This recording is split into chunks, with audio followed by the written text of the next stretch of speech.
Welcome back to the Pokémon Review Marathon, ladies and gentlemen. Today we finish up reviewing the main series RPGs by diving into a new region of the Pokémon world with Generation 4 with Pokémon Diamond, Pearl, and Platinum for the Nintendo DS. This time our focus in these games is on the region known as Sinnoh, and like Generation 3 we cannot travel to any other region in the Pokemon world that we've already explored. So no Kanto, no Johto, and no Hoenn. But that's okay, Sinnoh is a pretty expansive place with a lot of ground to cover. Sinnoh itself isn't one of my personal favourite Pokemon regions, but for a setting of a main Pokemon RPG game, it's set up pretty well. Anyway, Diamond and Pearl added 107 new Pokemon to its overall roster, bringing the total amount to 493. Damn, that's a lot of Pokemon now. In September of 2006 for Japan, April of 2007 for North America, and June of 2007 for Australia, fans of Pokemon saw the release of the 4th generation of Pokemon with Diamond and Pearl. Then in September of 2008 for Japan, March of 2009 for North America, and May of 2009 for Australia, the third game of the set, Pokémon Platinum, released to the public. But enough of me rambling on, let's head into a plot synopsis and let's see what our adventure holds in the region of Sinnoh. When the game begins, you will be introduced to the new Pokemon professor of this region, Professor Rowan, who looks pretty old. You will go through the usual introduction to Pokemon and what they are, and he will also ask you what your name and gender is, which will decide what your player character will look like. The official names of the protagonists are Lucas, the boy, yeah, just like Mother 3's protagonist, and Dawn, the girl. Professor Rowan will then ask you about your rival, who you can also give a name to, which will be the last time you'll be able to do so in the main series, since Gen 5 and Gen 6 do away with this feature altogether, but he is officially known as Barry. After that, you'll be transported into the world of Pokemon just like any other game at this point in the series. You are then watching a newscast about a sighting of a red Gyarados in Johto's Lake of Rage. See, shinies are an actual plot point now. Other than back in Gen 2 with Team Rocket, but still, shinies! Anyway, you will then head to Barry's house where he outright runs into you when you try to enter his house. He then messes with you by telling you that you need to pay him 10 million Pokédollars in the next 10 seconds for apparently being late. Don't worry though, it's just a bit of friendly banter and doesn't actually mean it. Barry decides that you and himself should head to the local lake, Lake Verity, in search for legendary Pokemon. Upon arriving, you both notice Professor Rowan and his assistant, Lucas or Dawn, depending on your gender, discussing the professor's work and his search for something in the lake. The pair then decide to leave and notice you on their way out, accidentally leaving behind a briefcase. As Barry approaches the briefcase, two wild Pokemon called Starly attack.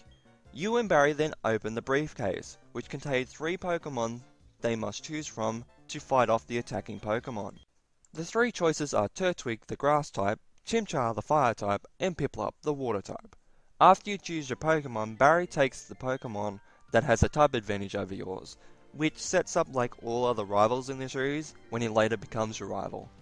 After the battle, the Professor's assistant will briefly appear and comment that the Pokemon have been used before exiting with the briefcase.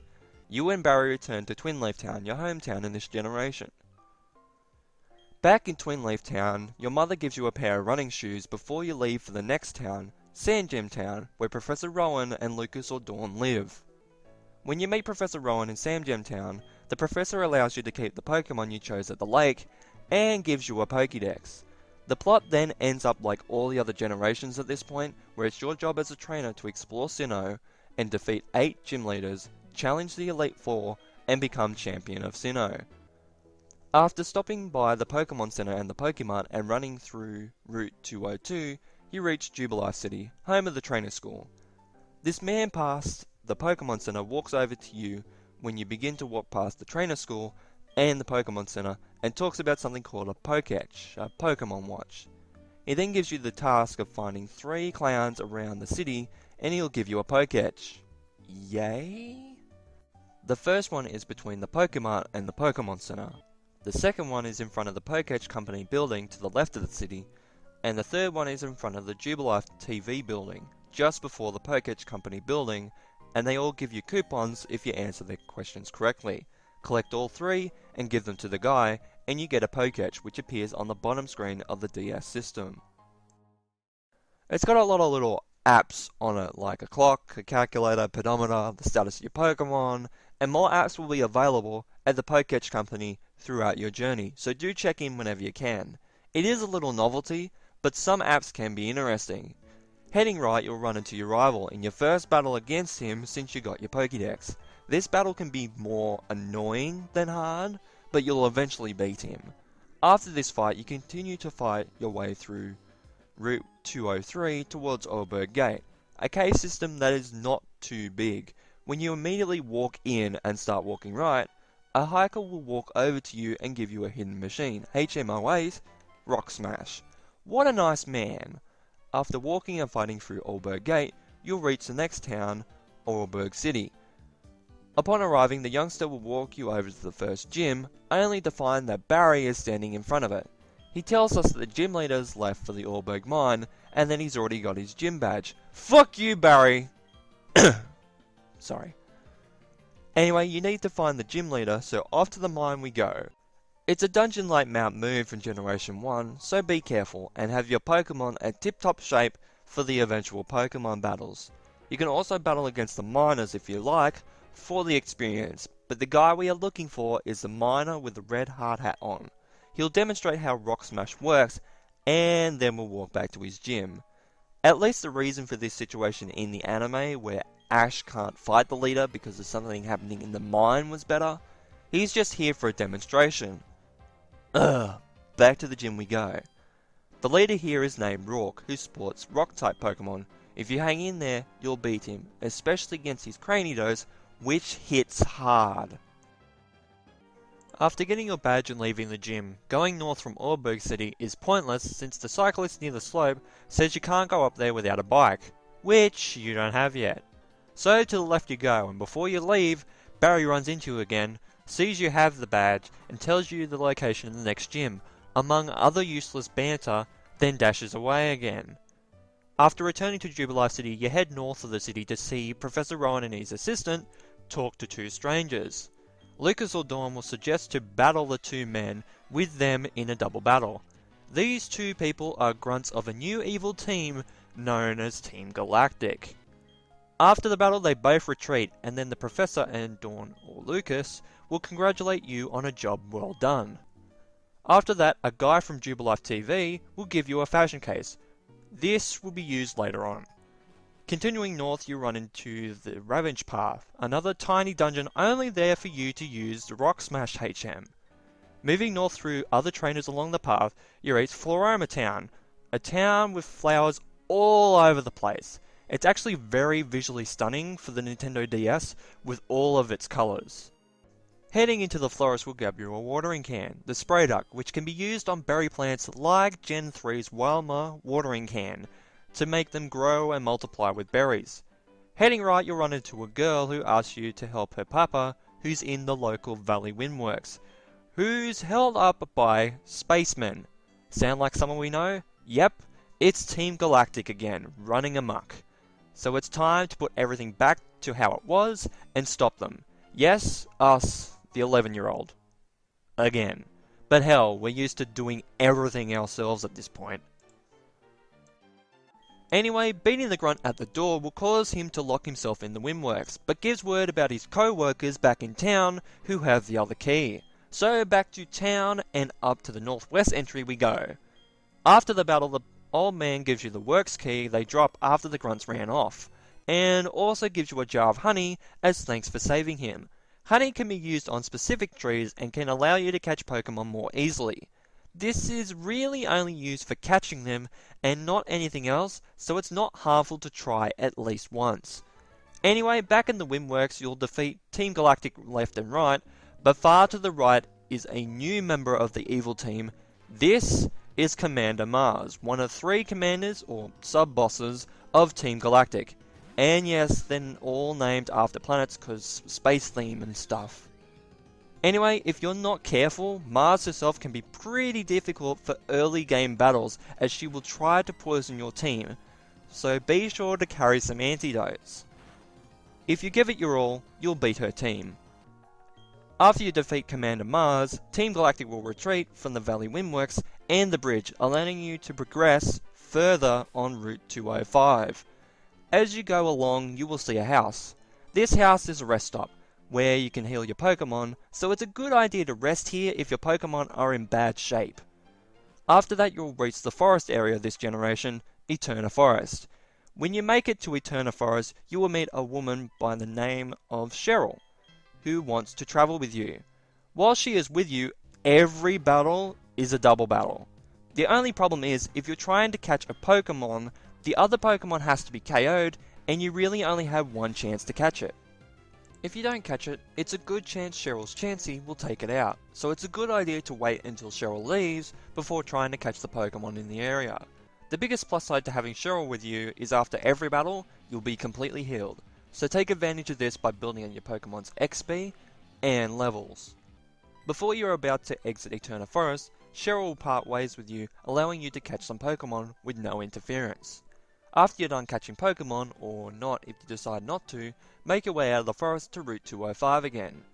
After the short path of Route 205, you will arrive in Eterna City. When you arrive in Eterna City, you don't have to do anything specific to enter the gym and face the gym leader, so make your way in there. When you enter the gym, head straight north and talk to gym leader Gardenia. She'll explain that you'll need to beat her 4 underlings before you can battle her. It's a maze in here too, so trying to find the other trainers might take some time, but you'll find them eventually. After defeating them all, return to Gardenia to finally fight her. Gardenia herself should be a walk in the park as long as you have a fire or flying type in your team, since she specializes in grass type Pokemon. If you don't have either, you should make a stop by Route 211, which is on the east side of Eterna City, and catch a Ponyta. After you defeat Gardenia, you'll be awarded with the Forest Badge, which allows you to use HMO1 Cut outside of battle. She will also give you TM86 Grass Knot, which inflicts damage based on the opponent's weight. Now that you have the second gym badge, it's time to go obtain HMO1. If you haven't already gotten it, you can find it north of town in front of the Galactic HQ. A trainer named Cynthia will hand it to you. She will then direct you to the statue in the middle of the city. There's nothing special about it, but if you stand behind it, you can get a special plate. Next thing to do is get a bike, so make your way to the bike shop, which is located near the Pokemart. You'll find out though that the manager is missing and was last found going to the Team Galactic building. So it's time to go back to the Galactic HQ. To enter the building you'll need to use Cut, so be sure to have a Pokemon with you that can learn it. Make sure you've healed your Pokemon and saved, because you will have a couple of battles up ahead. However, the building holds no real challenges. There's a double battle and a few single battles with grunts and a scientist. After you make your way to the 4th floor, you'll find the hostage and the second Team Galactic commander, Jupiter. Talk to her and prepare for a battle.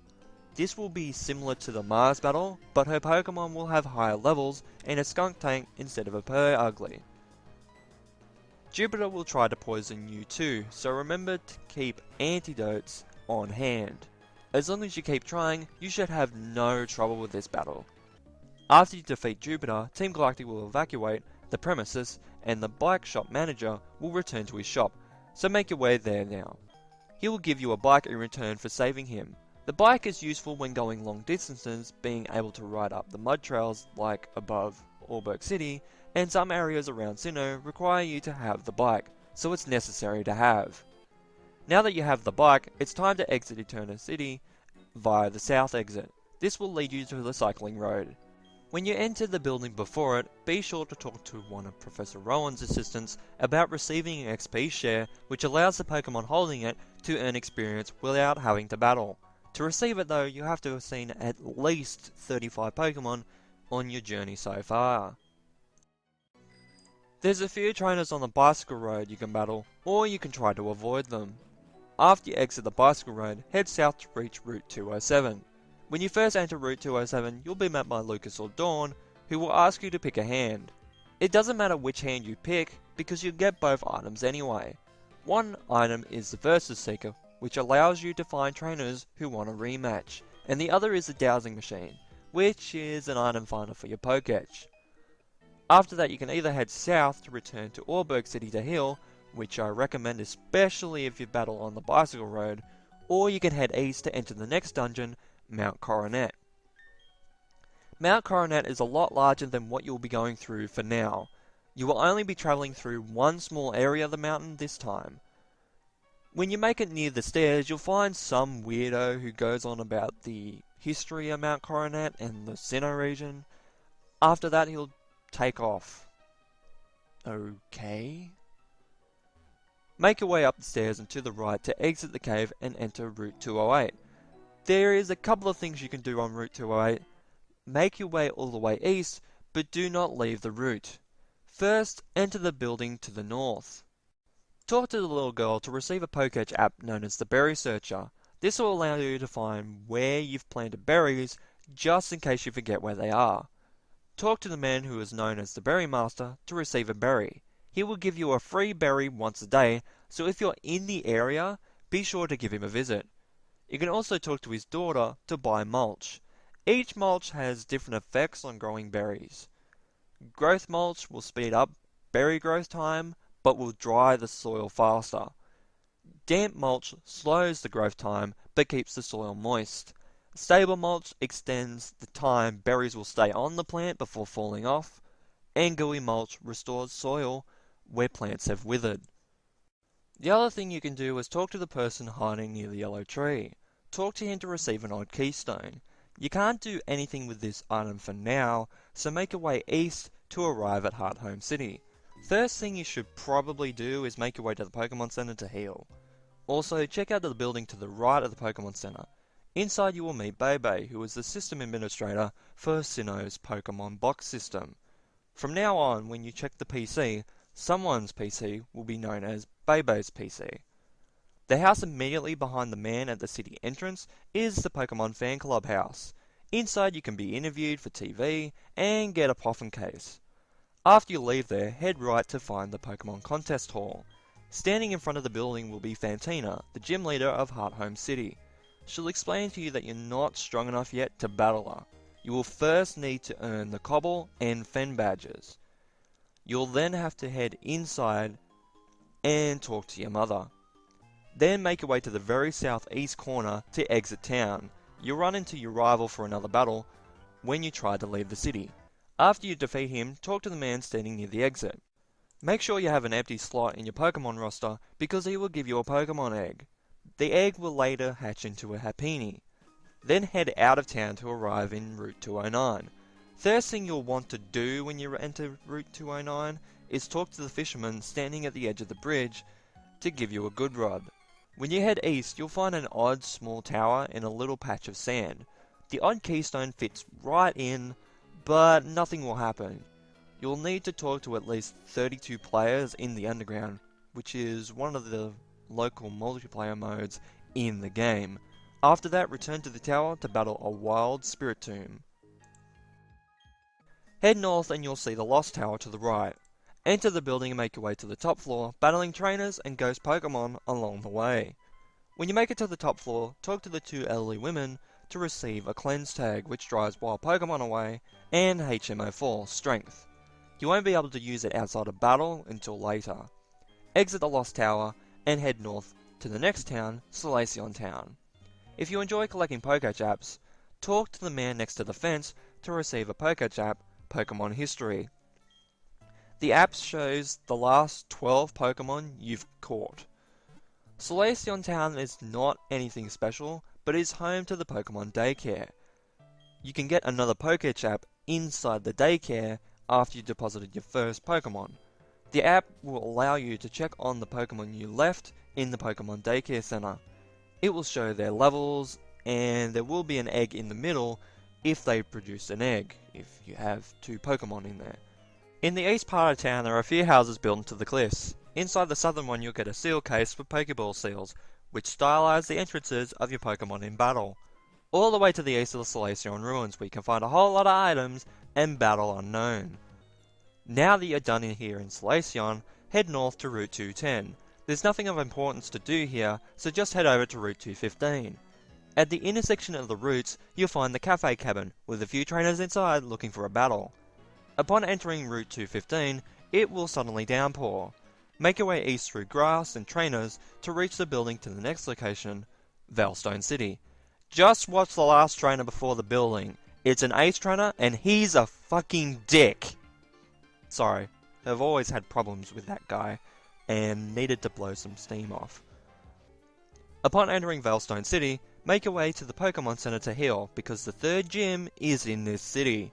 If you wish to battle the gym leader immediately, head west, then north, up the stairs from the town entrance to reach the gym. This gym can be really annoying because you have to move panels around to progress further into the gym. First thing you want to do is defeat the 4 trainers so you don't have to worry about them while trying to make your way to the gym leader. To solve the puzzle, start from the lower right cubicle. After you hopefully solve the puzzle, you will make it to the gym leader Maylene, who specializes in fighting type Pokemon. This gym leader battle can be pretty easy as long as you have a psychic and a flying type Pokemon. First, use your psychic type to take out Meditite and Machoke, then use your flying type to take out Lucario. Upon coming out the victor against Maylene, you will be awarded with the Cobble Badge, which allows you to use HMO2, Fly, outside of battle. You will also be given TM60, Drain Punch, which heals your Pokemon for half the damage you deal to your opponent. Here's also where the Veilstone City department store, where you can buy all sorts of items like healing items and various types of Pokeballs, among other things. After you're done shopping, make your way north of town towards the Team Galactic warehouse. You'll find Lucas or Dawn at the entrance. His or her Pokédex has been stolen by Team Galactic, so you'll have to team up with him or her to battle the grunts in a double battle. They will have 4 Pokemon, all level 25, so you shouldn't have a problem wiping them out. After you win, the grunts will run into the warehouse. Enter the warehouse to obtain HMO2 Fly and exit. Your next destination is the next town, Pastoria City, but the fastest way there is via Heart Home City. So head there first, and then head south to Route 212, which is fairly linear and filled with quite a few trainers along the way. The Pokemon Mansion along the way is a good place to catch a Pichu or a Pikachu, and it's a hot spot for certain rare Pokemon after you beat the Elite Four. After you're done checking out the Pokemon Mansion, or if you don't bother with it, keep heading south and east to reach Pastoria City. Be sure to have your bike handy because it's the only way to cross the logs along the route. You will then arrive in Pastoria City. Pastoria is the location of the 4th gym. You can visit the Safari Zone here too, known as the Great Marsh. Just like all previous generations, you have to pay the fee to get in. Talk to the lady near the entrance. She will give you HMO5 Defog, which you'll need later on. After that, either leave the Great Marsh or catch some Pokemon if you wish, since you've already paid the fee to enter. After that, it's time to enter the Pastoria City Gym, which you will notice is another lovely puzzle. This one involves raising the water level to advance. After you make it through the puzzle with, hopefully, no troubles, you will come up against the gym leader of Pastoria City, Wake, or Crusher Wake as he's better known by, who specializes in water-type Pokemon. Wake has Pokemon with the exact same levels as Maylene, so if you've been doing some training between then and now, this battle shouldn't be too bad, especially if you have an electric or grass-type Pokemon, which will make this fight even easier, except maybe the Quagsire, but you shouldn't worry about that Pokemon too much. After you've shown Crusher Wake who's boss, you will be given the Fen Badge, which will allow you to use HMO5 Defog outside of battle. You will also be given TM55 Brine, which doubles in power if the target's HP is low 50%. Head to the Pokemon Center after to heal, then head east. You will run into a Galactic Run. Speak to him and he'll run to the Route 213 Gatehouse. Follow him and talk to him again. You will then be confronted by your rival, who will battle you again. Your rival's roster hasn't changed since Heart Home City, so as long as you have been training your Pokemon, you should have no trouble defeating him. After you defeat him, he'll run towards Route 213. Head the same direction, but heal up before you do. This route is pretty straightforward. You'll come up against a few trainers and you'll find that Galactic Grunt again near the shore. Talk to him and he'll run off again. Follow him once again and enter the hotel. Heal there if you need to. Upon exiting, keep heading north. You will encounter the Grunt again, but this time he will battle you. His only Pokemon is a level 25 Glameow, so he should be no trouble. Defeat him and he'll run into the next lake area, Lake Valor. You cannot enter Lake Valor yet, so ignore it for now.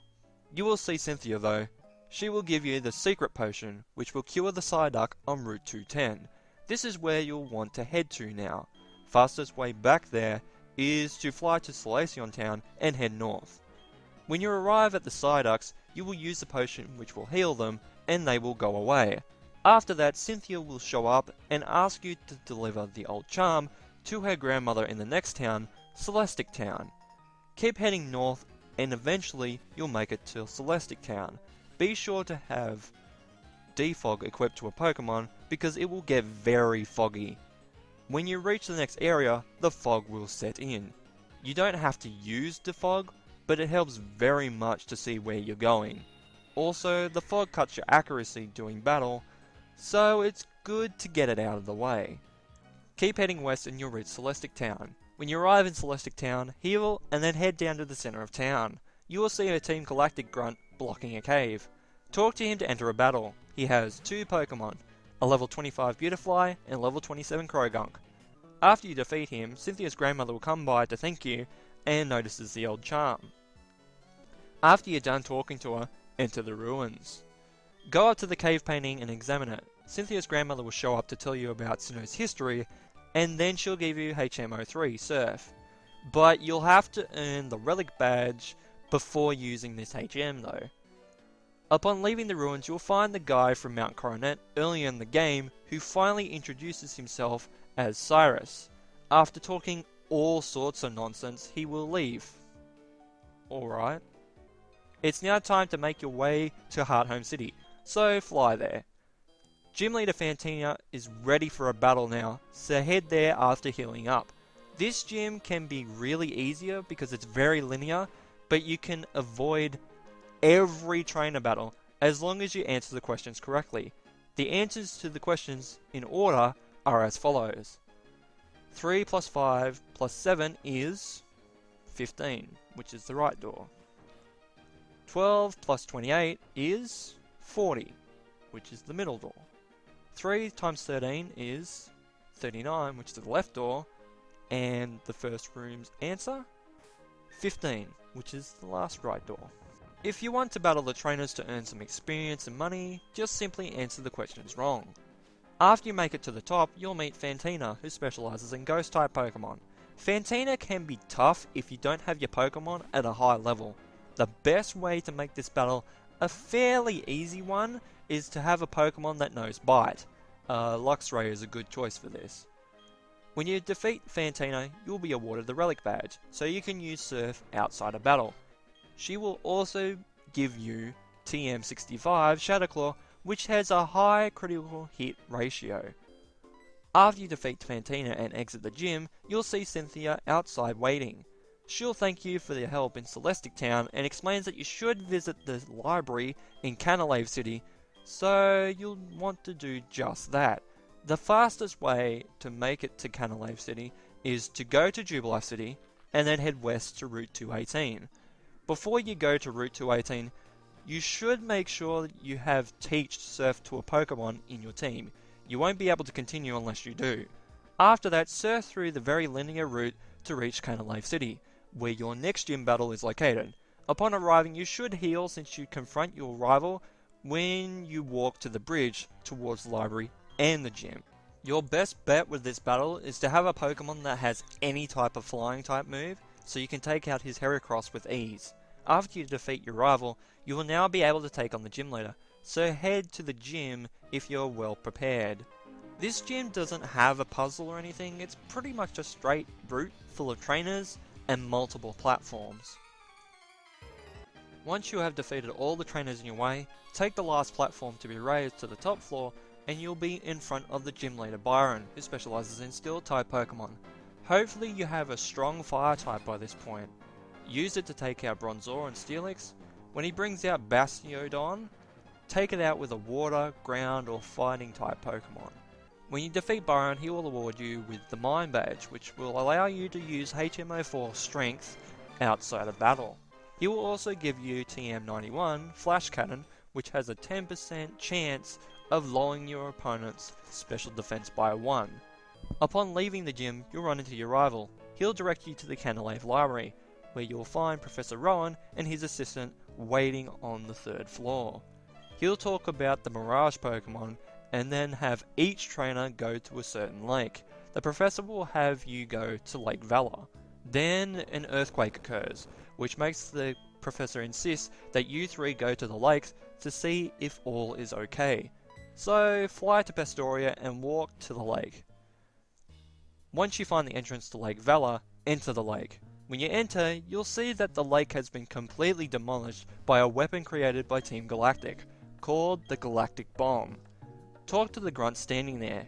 He'll explain how he's going to move on to Lake Verity next, but don't go there just yet. Go to the center of the lake first and face the last Galactic Commander, Saturn. This battle shouldn't be any problem as long as you have a Dark and Psychic type Pokemon. Use the Dark type first to take out Kadabra, then when Saturn uses Toxicroak, send out a Psychic type to take it out with hopefully little trouble. After you defeat Saturn, he'll talk about Commander Mars being in Lake Verity, so that's where you want to head to now. Fly to Twin Leaf Town, heal at your house, and then head to Lake Verity. When you enter, you'll see Professor Rowan and his assistant having trouble with Team Galactic. Take care of the grunts, then prepare to face off against Commander Mars. Golbat won't be much of a problem if you have an electric type on your team. Bronzor can always be taken out easily with a fire type. Perugly might be some trouble though. It's holding a citrus berry, so either defeat it as quickly as you can or use Pluck to steal the berry and take it out with a strong fighting type move. After defeating Mars, you will now be directed to the last lake in Sinnoh, Lake Acuity. To get there, you'll need to go through Mount Coronet. Before going though, make sure you have a Pokemon with Strength and Defog. Now fly to Celestic Town, heal, then head west of town to reach Route 211. From there, keep heading west to reach Mount Coronet. After exiting the cave, you'll be on Route 216. This area is pretty straightforward. There's a set of stairs that you can follow to get an ice heal, or you can just go straight through. Heal at the house on the side if you need to, then go north to reach Route 217. This area can be annoying because there is a lot of snow that makes it hard to walk, and the hail doesn't help either. Go straight up until you see some trees to the left of you. After you pass them, stay to the left and go up until you reach a house. Talk to the man inside who will explain that he lost his HM outside. The HM is right behind his house. Obtain the HM08, rock climb, and return to the house. The man will let you keep the HM, and he will give you an icicle plate to go with it. Exit the house and continue on north and you'll eventually reach Acuity Lakefront. When you try to enter Lake Acuity, you'll be denied by Team Galactic. You can't enter until you get the Icicle badge, so ignore them for now, and head east to reach Snow Point City, where your next gym battle is. There's not much to do here, so heal up and take on the gym immediately. You'll find the main puzzle in the gym is to destroy snowballs around to stop you from sliding. The main goal is to clear a path straight in the middle so you can slide right through to the gym leader. If you manage to solve the puzzle, you'll take on leader Candace, who specializes in ice type Pokemon. You'll want a strong fire type because it will take out Candace's Snova and Abomasnow with very little trouble. Take care with Medicham and use a flying type Pokemon against it. After you defeat Candace, you'll get the Icicle badge, which allows you to use Rock Climb outside of battle. She will also give you TM72 Avalanche, which doubles in power if the user is damaged before it attacks. After your victory over Candace, head to the Pokemon Center to heal, then head to Acuity Lakefront. The galactic grunts that were once blocking the entrance to Lake Acuity have stepped aside to allow you access to the lake now. Enter to find your rival and Commander Jupiter, who will escape to the Galactic HQ in Veilstone City. So head there via fly. When you arrive at Veilstone City, make your way to the Galactic HQ and talk to the grunt standing next to the satellite dish. He'll drop the storage key before running off. Pick up the key and head to the Galactic Warehouse to unlock the rusty door. You will now be inside the Galactic HQ. When you enter, make your way to the basement. In this room you'll find TM36 Sludge Bomb and the Galactic Key. Now you can open any door in the Galactic HQ. Exit the HQ through the warehouse entrance and make your way to the HQ's main entrance. Inside, use the Galactic Key to open the door and head up the stairs. After working out the maze inside the Galactic HQ building and opening the door on the top level with the Galactic Key, prepare for a battle against the leader of Team Galactic who, oh my god, what a twist, it turns out to be Cyrus. No wonder we couldn't make sense of what he was saying earlier. At the start of the battle you'll want to begin with an electric type, so you can take out Golbat and Murkrow with no problem. After that, use a fire type to take out Sneasel. It should be noted that Sneasel is holding a citrus berry, so use Pluck if you have it on a Pokemon, and try to take them out as soon as you can, because Cyrus will use Super Potions. After you defeat Cyrus, you'll be rewarded with the Master Ball. Now head to the warp point at the end of the room. Make your way all the way to the right, then head up into the next room. In here you'll find the 3 Mirage Pokemon and Commander Saturn. Saturn will now battle you again.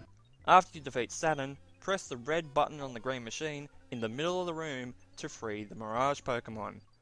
Saturn will tell you about Cyrus's plan, then he'll leave. While leaving, head into the room that was previously blocked off and take the green warp to arrive at the lobby. Leave the building, then fly to Orberg City. At Orberg City, heal and then head into Mount Coronet. Before you can go any further, you need to teach Rock Climb to one of your Pokemon. Also, you'll need to bring along a Pokemon with Surf and Rock Smash. Once you're ready, head through Mount Coronet until you find the entrance to the highest peak of Mount Coronet, Spear Pillar. When you first head up, you'll take on 2 grunts at once in a double battle. After that, head up to find Jupiter, Mars, and Cyrus. Jupiter and Mars will confront you in a double battle. Your rival will show up to help you out. First thing you should know is that you don't have to worry about keeping your Pokemon alive at the end, because after this battle, your rival will heal your Pokemon completely. Start out with a fire type to take out Bronzor, then concentrate on one person, then take out the other person with ease, since it will be 2 against 1. After the battle is over, your Pokemon will be healed. Now it's time for your final confrontation against Cyrus. After the battle with Cyrus, Professor Rowan and Lucas or Dawn will show up. Then Cyrus will summon either the legendary of Diamond, Dialga, or of Pearl, Palkia. They then unleash their power over Sinnoh. When the power of Dialga or Palkia begins to overwhelm Sinnoh, Uxie, Mesprit, and Azelf appear and negate the power flow, and you are then forced into a battle with the legendary Pokemon. If you want to catch it, it'd be better to save before you confront it, since once it's gone, it's gone. After you capture it, head past where it was standing to find an Adamant Orb in Diamond or Lustrous Orb in Pearl. If you defeat it, don't bother getting the item since it's only good for that legendary Pokemon. Once that is done, head back into the mountain and use an escape rope. From here you can continue to the final gym. If you wish to continue to the final gym, you want to head to Route 222. To reach the route, fly to Pastoria City, heal if you need to, then head east to Route 213. Head to the point where you should be entering Lake Valor, and continue to head right instead to reach Route 222. This route is very linear, so just keep heading right to eventually reach Sunnyshore's City. You couldn't go on this route before because of a blackout Sunnyshore's City and the route preceding it were experiencing. When you first enter Sunnyshore's, you'll meet Flint. Flint is a member of the Elite Four in Sinnoh. He'll ask that you challenge Volkner to re-spark his passion for battling since he's kinda depressed. You won't find him at the gym though. You can find him at the lighthouse at the southeast end of town. Inside the lighthouse, talk to Volkner and he'll be glad to battle you. Wow, that was easy. Make your way to the gym, but heal first. When you enter the gym, you'll notice the puzzle is coloured buttons and gears with walkways too. After working out the puzzle, go past the bridge again and head around to take on Volkner, who specialises in electric type Pokemon. This battle isn't too bad since all of Volkner's Pokemon are single type, so it'll go down if you use the right Pokemon. Use a ground type Pokemon to take out his Raichu and Luxray, a fighting type to take out Ambipom, and a grass or electric type to take out Octillery. After you defeat Volkner, you'll be awarded the last gym badge, the Beacon badge, which will allow you to use HMO7 Waterfall outside a battle. He will also give you TM57 Charge Beam, which has a 70% chance of raising your Pokemon's special attack. After you walk out of the gym with the final badge and healing, head to the north part of town to the shore, right next to the gym. Here you'll meet Jasmine from Generation 2. She will give you HMO7 Waterfall. Teach it immediately to any Pokemon you have that can learn it, because you will need it to reach the Pokemon League. After you do that, surf off the shore onto Route 223. This route is straight, long, and slow. You'll come across a lot of swimmer trainers, so be sure to have a good electric type on your team. When you reach the end of the route, use Waterfall to swim up it. Heal at the Pokémon Center before entering the cave to reach Victory Road. Before you enter though, make sure you have Pokemon with Rock Climb, Rock Smash, Strength, Surf, and Waterfall since they'll be needed. Once you exit Victory Road, you'll be confronted by yet another Waterfall, so use Surf and Waterfall again to reach the building of the Pokemon League. Inside the lobby you'll find everything you need to prepare for the Elite Four. You will find a Pokemon Center and a Pokemart which carries just about everything you need. There's also a PC so you can change your roster if you want. Do not talk to the lady blocking the doorway at the end of the room until you are completely ready, because your rival will confront you after talking to her.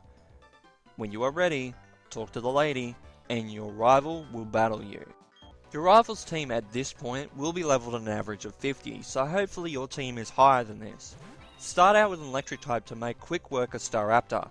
After that, use a strong fighting type to take out Snorlax, use a flying type to take out Heracross very easily, and the others should go down without much trouble, as long as you have the right respectable types to take them out. After you defeat him, heal, then save. After that, talk to the lady blocking the door to show her your badges. She'll grant you access inside. Continue forward up the elevator to battle against the first member of the Elite Four, Aaron, who specializes in Bug-type Pokemon. Start the battle off with a Fire or a Rock type. All of his Bug-type Pokemon are weak to Fire and Rock, but Beautifly and Vespiquen are 4 times weak to Rock, so use Rock if you can, and use Flying against Heracross. When he brings out Drapion, bring out a Ground type and use Earthquake on it, or any other strong Ground type move you might have. After you defeat Aaron, head into the next room and you come up against the next member of the Elite Four, Bertha, who specializes in Ground type Pokemon. The best strategy against Bertha is to have a Grass type at all times. It will take out everything she has, especially Whiscash and Quagsire. One thing to be careful though is Sandstorm, because her Pokemon will use it, especially her Hippowdon. After you defeat Bertha, make your way into the next room to challenge the person you met when you first entered Sunyshore City, Flint, who specializes in Fire-type Pokemon. The unusual thing about Flint is the fact that even though his speciality is Fire, he only has 2 Pokemon that are a Fire-type. He'll start with Rapidash, which will more likely use Sunny Day, so instead of using a Water type, use a Ground type and take out Rapidash. While Sunny Day is still in effect, use a Fire type to take out Steelix, Drifblim, and Lopunny. Use a Ground type to take out Infernape. After you defeat Flint, make your way onward to face the final member of the Elite Four, Lucian, who specializes in Psychic-type Pokemon. Every single one of Lucian's Pokemon are a Psychic-type, so using a Dark-type would be very effective. When he brings out Bronzong though, switch to a Fire-type. If you don't, you will have a hard time winning this battle. After you defeat Lucian, you will come to find out that you're not quite done yet. You will have to defeat the current Pokemon champion of Sinnoh before you can take their throne as champion. Save if you want to before you enter the room. When you enter the room, you will automatically walk to the end where you'll find a familiar friend in our little journey. It's Cynthia. She's the Pokemon League champion and she is your final opponent. Along with the kick-ass final battle theme, she is the most difficult trainer you will face, so give it your best shot. Anyway, let's dive into her team, shall we? Cynthia starts out with Spiritomb, which has no weaknesses and is immune to normal, fighting, and psychic types, so just use your strongest Pokemon that don't use moves from these types. Use a strong fire or psychic type against Roserade. A grass type will take out Gastrodon very easily. Use Earthquake against Lucario if you have it. Otherwise, use a fire type against it. Milotic can be taken out with a grass or electric type, and Garchomp can be taken care of with an ice or dragon type. After you finally defeat Cynthia, you will be met by Professor Rowan, who will lead you into the Hall of Fame room where you will register your Pokemon that you used to defeat the Elite Four and become the Sinnoh champion. You can check this at any time on the PCs in the Pokemon Centers. After this, you will be met by the credits. And that's Pokemon Diamond and Pearl, ladies and gentlemen. Yeah, it's a bigger plot than most, if not all the generations so far, so this one was harder to summarize. But pretty much like Gen 2 and Gen 3, Diamond and Pearl have more things to do after you defeat the Elite Four. These include being able to catch previously unavailable Pokemon like other legendaries and whatnot, to fill out your Pokédex, extra features such as the Pokéradar, picking up the National Dex when finishing the Sinnoh Pokédex, exploration of previously inaccessible places such as the fighting, survival, and resort areas, which can be accessed via ferry from Snowpoint City, and the perfection of battle skills in the Battle Tower. So there's a fair amount of things to do in the endgame, but it's not the best. I'd prefer the Battle Frontier than just the Battle Tower, only because it gave you more variety in battling, like the Battle Factory back in Emerald, where you could use the variety of Pokemon, some you haven't even caught or used before, to progress higher through the factory's ranks towards the Frontier Brain. Here, it's just one method, and if you're like me and aren't into the competitive style of Pokemon battling, you won't get far in this challenge. So yeah, apart from that, you still have contests which are back from Generation 3, and a few other things, and that's it. Now that's over, let's dive into the third game in Pokemon Platinum, and see what changes consist from the first two games, and what was streamlined for a better experience. Pokemon changes. Various Pokemon have received changes in the moves they learn when they level up. The Regigigas found in Snowpoint Temple is now at level 1. In Resort Area you can find Magikarp from level 1 up to level 100. You can now get Eevee given to you prior to obtaining the National Dex. Many trainers' Pokemon rosters have been updated with the new Sinnoh Dex Pokemon. Dialga and Palkia are both obtainable at level 70 after the completion of the Sinnoh Dex found in Spear Pillar. Manaphy can be seen in a book in the Pokemon Mansion. Every Pokemon now has foreign Pokédex entries if they've been traded over from a Pokemon game in any of the following languages: Japanese, English, French, German, Spanish, or Italian. Area changes. Every area has been given a graphical update. Some only have minor updates such as tidying up for the buildings and the roads, but others have been major. Specifically, the battle area has been given a more tropical climate. Routes 201 to 204 in Lake Verity, Twin Leaf Town, and Sandgem Town now include snow patches, and Stark Mountain also now has running lava. Amethyst Square has been updated to be separated into various areas and now allows the starter Pokemon and their evolutions within it. The lighting within forests and caves has been updated to be a bit more realistic.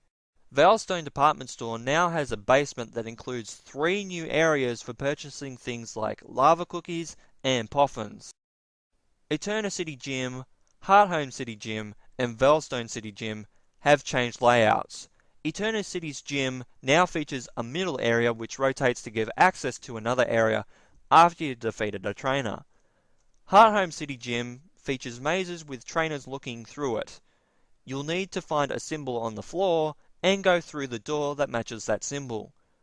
Veilstone City Gym now features a puzzle which involves moving punching bags to access new areas. The Eterna and Veilstone Galactic buildings have been enhanced with different layouts and setup, and the Global Trade Station has been dramatically enhanced to include functionality from the Versus Recorder. Other changes. The gym rosters have been updated to feature different Pokemon at different levels. Rather than focusing on the types of moves, the gyms return back to having Pokemon of that specific type. The order you battle the gyms in has changed. Hearthome City Gym is now the 3rd gym you will battle, pushing Veilstone and Pastoria back to 4th and 5th respectively. The Elite Force teams and levels have also been updated due to the inclusion of new Pokemon in the Sinnoh decks. You can also have rematches with them with their Pokemon teams at higher levels. The main storyline has been enhanced greatly, giving more backstory to Cyrus and showing their plans are even more grand than in Diamond and Pearl. The storyline also continues on after the defeat of Cyrus up until you reach Stark Mountain to find more details about the rest of the Galactic Admin's plans. Lucas, Dawn and the Rival all have different looks to reflect the change in Sinnoh's climate. Your rival is now rebattleable in the survival area, with these Pokemon increasing in level from around level 60 up to and including level 85. They are increased as the amount of times you beat the Elite Four increases. Various moves have changed their animations to be quicker and crisper graphically. The attack Hypnosis now has an accuracy of 60%. The speed while surfing has been dramatically increased. The graphical user interface has changed to reflect the area that you are battling in. The layout of the interface has also included an enhancement graphically. You can now batch buy honey in Floroma Meadow. The Poketch has gained a visual update including a back button. One of the event applications has also become available in Pastoria City. HMO4 and HMO5 are now found within Iron Island and Celestion Ruins respectively. The prices in the Floroma accessory shop are considerably cheaper, and the method of receiving the Macho Brace from the person in Pastoria City has changed from showing him all 3 Burmese to show him a male and female Combi. Pokemon Editions. A variety of Pokemon have been given various new forms in Pokemon Platinum. Rotom has been given 5 new forms in Pokemon Platinum: Cut, Frost, Heat, Spin, and Wash. These all feature an increase in stats, and each have a unique attack learnable whenever you change its form. However, their learn set and ability matches the original Rotom, and you can only have one of each form at any one time. Giratina has been given a separate form. This is called the Origin form, and is how any Giratina exists in the Special Distortion world. While out of the Distortion world, Giratina is always in its original, altered form. However, with a new item, the Grisius Orb, Giratina can remain in the Origin form for however long the Grisius Orb is attached. Giratina's attack stats and defense stats are switched in the change of forms, and its ability is Levitate in Origin form. Its learn set remains the same. Shaman also has a new form in Pokemon Platinum. This form is obtained by using the key item, the Gracidia flower, on Shaman. The item is obtained via showing a character in Floroma Town either a Shaman from an event or the Shaman obtained from your very own game. This new Shaman form, the Sky form, features changes in stats, learn set, type, adding the flying type, and a change in ability to Serenade Grace. The Sinnoh Dex has got a further 59 Pokemon, including all the non-legendary new Pokemon introduced in Diamond and Pearl. As such, trainers throughout Sinnoh and the wild Pokemon of Sinnoh have been changed to respect this. You will need to see all 210 in order to obtain the National Dex. After obtaining the National Pokédex and talking to Professor Oak in Eterna City, Articuno, Zapdos, and Moltres start to roam Sinnoh. They are at level 60. If you inadvertently knock out a legendary Pokemon, they have a chance of reappearing later on in the game. In the case of Giratina, it will now appear in Turnback Cave, next to the portal to the Distortion World. During the game, you'll be given a Togepi egg and a level 25 Porygon. The Pokemon back sprites are now animated. Area additions. The main addition in areas is the Distortion World.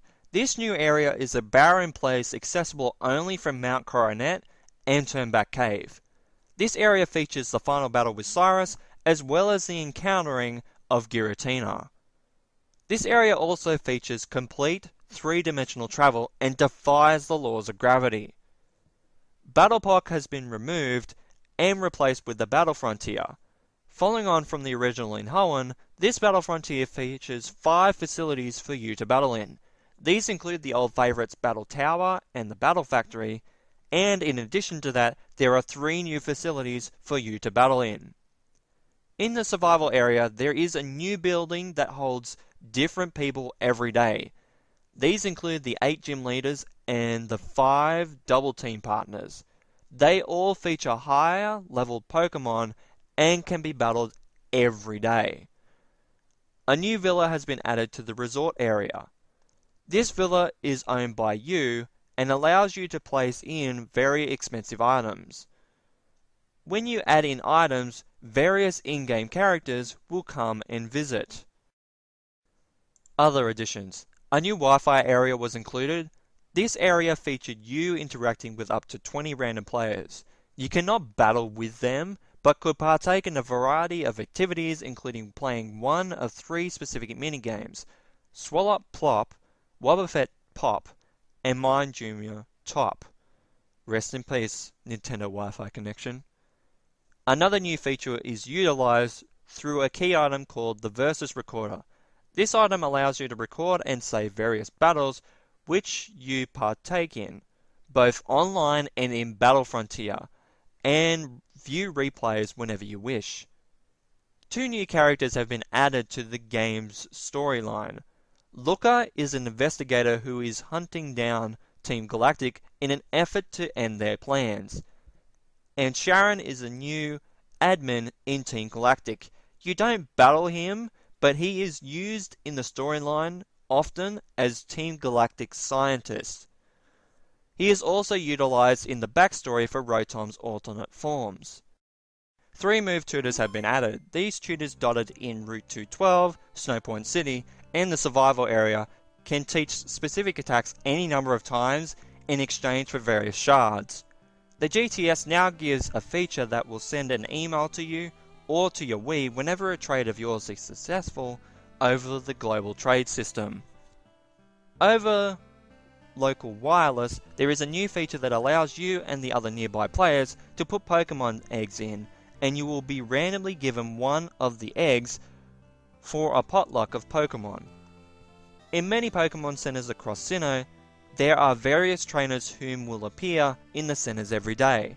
These trainers are rebattleable every day and increase their level as you progress throughout the game. Before entering the fight area, you will end up in a double battle against Faulkner and Flint, marking the first time you can battle a gym leader and Elite Four member at the same time. Wi-Fi events are now being utilized over the mystery gift feature. These give away special items allowing you to change Rotom's forms or to obtain Pokemon such as Darkrai and Shaman. Important trainers such as gym leaders, Elite Four members, Champion Cynthia, tag partners, and galactic admins now have animated sprites. And that's all the additions and changes to Platinum from Diamond and Pearl, and overall it makes the experience in Sinnoh so much better. Consider this, it took me around 250 hours to get to and beat Cynthia in my version of Diamond. Platinum? It took around 45 to 50.